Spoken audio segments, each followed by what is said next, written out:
Perkenalkan, nama saya Faradia Ramadhani dari kelompok 8 kelas Palembang dengan NIM 06091382227080. Saya Rusana Zulia Akidah dengan NIM 06091382227088. Dan saya Mutiara Aurenda dengan NIM 06091382227097.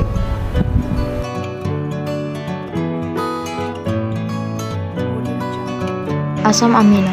Asam amino adalah unit pembangun protein makhluk hidup berjumlah 20 jenis asam amino melalui ikatan peptida. Asam amino yang pertama ditemukan adalah asparagin dan yang terakhir ditemukan adalah treonin. Asam amino merupakan bagian struktur protein dan menentukan banyaknya sifat yang penting. Bahan pangan mengandung asam amino yang akan saya bahas ialah susu sapi. Nah, sebelum membahas susu sapi, saya akan menjelaskan terlebih dahulu protein. Jadi, protein terdiri dari rantai asam amino yang diklasifikasikan sebagai asam amino esensial dan asam amino non-esensial.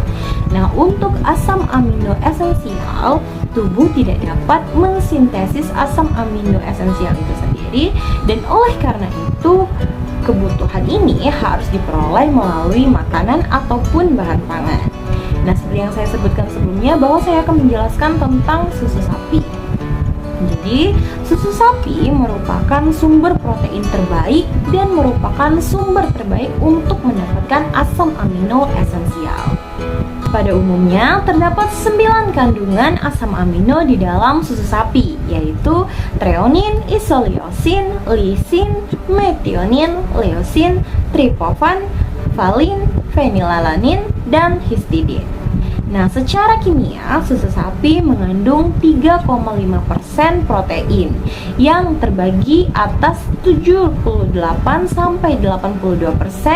kasein dan 18-22% whey. Nah, whey dan kasein ini adalah dua jenis protein yang ditemukan dalam susu sapi. Keduanya merupakan protein berkualitas tinggi karena mengandung asam amino esensial yang harus didapatkan melalui makanan ataupun bahan pangan. Daun kelor atau Moringa aloe vera. Kelor tidak hanya kaya akan nutrisi, tetapi juga mempunyai kandungan asam amino yang sangat dibutuhkan oleh tubuh, baik asam amino esensial maupun asam amino non-esensial. Daun kelor memiliki kadar protein sebesar 19-29%. Daun kelor banyak digunakan sebagai alternatif untuk mengatasi permasalahan gizi yaitu malnutrisi pada anak-anak dan bayi. Nutrien yang terdapat pada kelor berguna sebagai penangkal radikal bebas karena di dalamnya mengandung berbagai asam amino antara lain asam aspartat, asam glutamat, alanin, valin, leusin, isoleucin, histidin, lisin, arginin, fenilalanin, triptofan, sistin, dan metionin.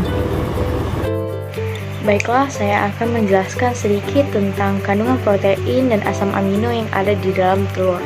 Seperti yang kita ketahui, telur adalah salah satu bahan pangan yang memiliki protein yang cukup tinggi.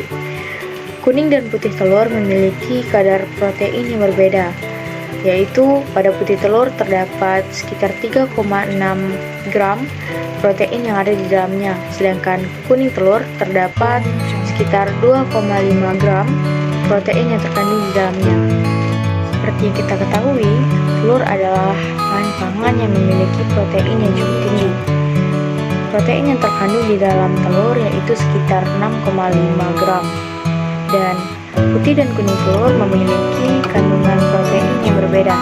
Pada putih telur terdapat kandungan protein sekitar 3,6 gram dan pada kuning telur terdapat sekitar 2,5 gram protein.